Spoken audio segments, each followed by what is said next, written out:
Alam mo, Dami palang twist ano. Brett, sa advance screening kasi, napansin talaga si Jason, di ba? Kasi konti pa yung eksena sa advance screening niya, wala no, pang ni masyado. Jane, di ba? Talagang husay-husay mo doon, pinalakpakan. Lalo na doon sa may yung sa death scene, di ba? Talagang pinalakpakan, di ba?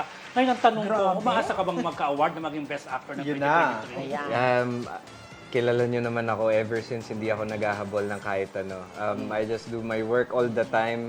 Kung ano yung hiningi sa akin ng director at ng production, if they ask for my services, then I will render. And basically, yun lang. Hindi To follow na ang tagal na natin Bonus nandito, na di lang. ba? Yeah, bonus na lang, oo. Pero it's about time. Yeah. Oo. Siguro yung little success na nakukuha ko talaga kapag nakikita ko na happy yung director ko sa nakuhaan niya. And then si JRB Productions and Creatives, yung mga writers namin kapag very vocal sila about it na sinasabi nila ang ganda nung pagkakagawa namin dun sa eksena.